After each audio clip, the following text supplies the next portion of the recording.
सोचिए, गर्मियों की एक आम सी रात है, खाना खा लिया गया है और डिजर्ट में एक ठंडा मीठा तरबूज काटा जाता है। एकदम नॉर्मल सी बातें है ना। लेकिन मुंबई के एक परिवार के लिए ये मामूली सी बात रातों रात एक भयंकर त्रासदी में बदल गई।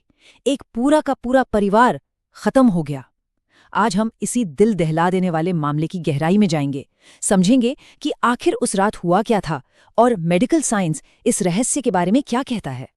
तो चलिए बिल्कुल शुरुआत से शुरू करते हैं। द मुंबई वाटरमेलन ट्रेजेडी, एक ऐसी खौफनाक रात जिसने अचानक से पूरे देश में फूड सेफ्टी को लेकर खतरे की घंटी बजा दी। अगर हम उस रात की टाइमलाइन पर गौर करें तो ये सच में रोंगटे खड़े कर देने वाली है। देखिए, रात के करीब 1:30 बज रहे थे जब पायधुनी इलाके के दोकाडिया परिवार ने वो तरबूज खाया। सब ठीक था, लेकिन तड़के 4 बजते बजते भयंकर उल्टी और दस्त का सिलसिला शुरू हो गया। हालत इतनी तेजी से बिगड़ी कि सुबह होते होते सीपीआर देने और अलग अलग अस्पतालों के चक्कर काटने के बावजूद चारों सदस्यों को मृत घोषित कर दिया गया। मतलब कुछ ही घंटों के अंदर सब खत्म। इस स्पीड ने तो मेडिकल एक्सपर्ट्स को भी गहरे सदमे में डाल दिया। उस वक्त वहां क्या अफरा तफरी मची होगी, इसका अंदाजा हम परिवार के पड़ोसी जैद की बातों से लगा सकते हैं। उन्होंने जो देखा वो रूह कंपा देने वाला था। उन्होंने बताया कि पूरा परिवार बेहोशी की हालत में था। छोटी बच्ची सांस लेने के लिए तड़प रही थी, उसकी नब्ज तक नहीं चल रही थी। जैद ने उसे सीपीआर भी दिया, लेकिन कुछ काम नहीं आया। जब हालात इस कदर बिगड़ जाएं तो जहन में बस एक ही सवाल आता है कि आखिर उस तरबूज में ऐसा क्या था जिसने पलक झपकते ही जान ले ली। अब जाहिर है, जैसे ही ये खबर फैली, इंटरनेट पर अफवाहों का बाजार गर्म हो गया। तो आइए सबसे पहले इन मिथकों और मेडिकल रियलिटी के बीच का फर्क समझ लेते हैं। आपने भी शायद वो वायरल मैसेज देखा हो जिसमें कहा जा रहा था कि बिरयानी के बाद तरबूज खाने से पेट में जहर बन जाता है। एक जानलेवा कॉम्बिनेशन। लेकिन मेडिकल साइंस इस बारे में क्या कहता है? डॉक्टर अनिकेत मुले एकदम साफ शब्दों में बताते हैं कि हमारा इंसानी पाचन तंत्र ऐसे कॉम्बिनेशंस को बहुत आसानी से हैंडल कर सकता है। विज्ञान में इस बात का कोई सिर पैर नहीं है।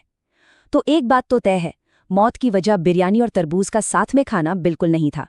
असली खतरा तो कहीं और ही घात लगाए बैठा था। अफवाहों को किनारे रखें तो मेडिकल एक्सपर्ट्स की जो पहली थ्योरी सामने आती है वो है एक छिपा हुआ बैक्टीरियल खतरा।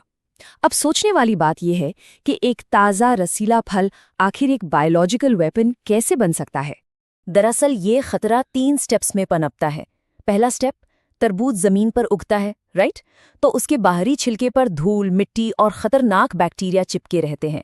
दूसरा स्टेप, जब हम उसी छिलके पर बिना धुला चाकू चलाते हैं तो वो बाहर वाले सारे बैक्टीरिया सीधे अंदर के मीठे रसीले हिस्से में चले जाते हैं। और तीसरा स्टेप, गर्मियों की चिलचिलाती धूप। ये गर्मी एक इंक्यूबेटर का काम करती है और पानी से भरे उस फल के अंदर बैक्टीरिया को कई गुना तेजी से बढ़ा देती है। ये हमारी रोजमर्रा की रसोई की वो छोटी सी आदत है जो कितनी भारी पड़ सकती है। ये मामला उसका जीता जागता सबूत है। डॉक्टर मोहित शर्मा ने इन असली मुजरमों की पहचान भी की है। इनके नाम है साल्मोनेला, इकोलाई और लिस्टेरिया। ध्यान दीजिए, ये कोई आम कीटाणु नहीं है। ये वो खतरनाक बैक्टीरिया हैं जो भयंकर फूड पॉइजनिंग का कारण बनते हैं। अगर फल को काटने के बाद बाहर ऐसे ही खुला छोड़ दिया जाए तो ये बैक्टीरिया, समझ लीजिए, अपनी पूरी फौज खड़ी कर लेते हैं और उस फल को पूरी तरह जहरीला बना देते हैं।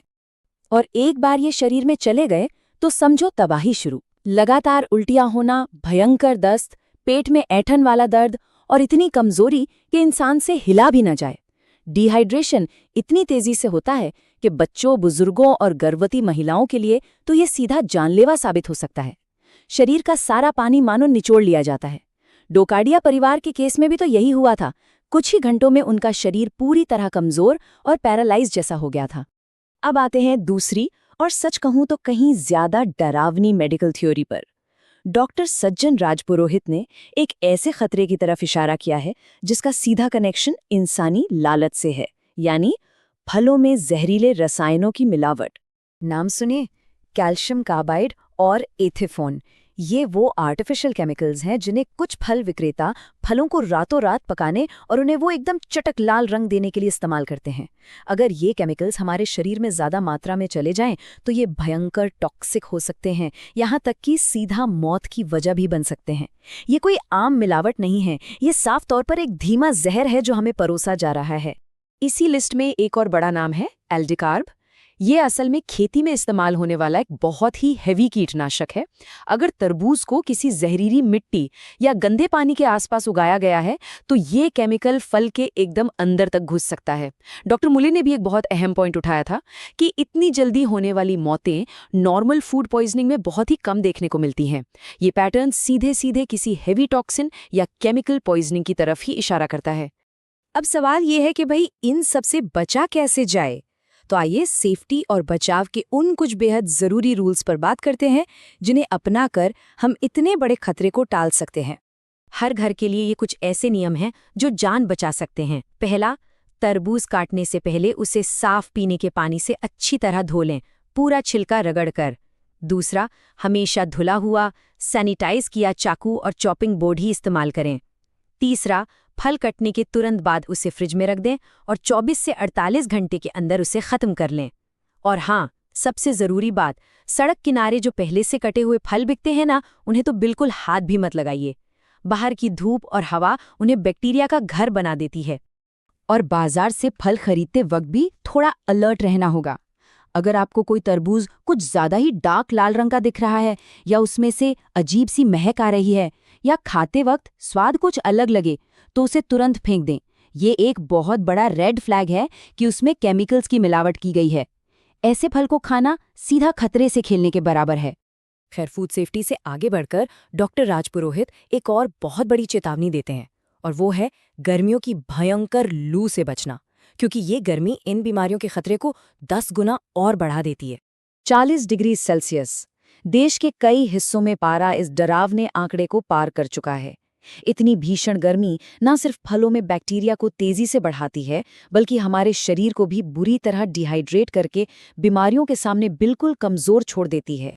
तो इस भयंकर लू से निपटने का मंत्र क्या है? सबसे पहला, शरीर को हाइड्रेटेड रखिए। सिर्फ तब पानी मत पीजिए जब प्यास लगे, बल्कि लगातार पीते रहिए। पसीने में जो नमक बह जाता है उसे इलेक्ट्रोलाइट्स, नारियल पानी या सिंपल नींबू पानी से पूरा करें। डायरेक्ट धूप से बचें, बाहर जाएं तो छाता जरूर लें। और हाँ, अगर आंखें लाल हो रही हैं, शरीर बहुत गर्म हो रहा है या बुखार लग रहा है, तो इसे हल्के में ना लें। ये हीट स्ट्रोक के एकदम साफ लक्षण हो सकते हैं। इस पूरे मामले को समझने के बाद दिमाग में बस एक ही गहरा सवाल गूंजता है, क्या रसोई में हमारी एक पल की लापरवाही पूरे परिवार की जान जोखिम में डालने के लायक है? मुंबई की ये दर्दनाक घटना हमें यही सिखाती है कि हेल्थ को लेकर अवेयरनेस अब कोई चॉइस नहीं है, बल्कि हमारी सबसे बड़ी ज़रूरत है। सही जानकारी और ज़रा सी सावधानी ही हमारा सबसे बड़ा हथियार है। तो बस सुरक्षित रहिए, सतर्क रहिए।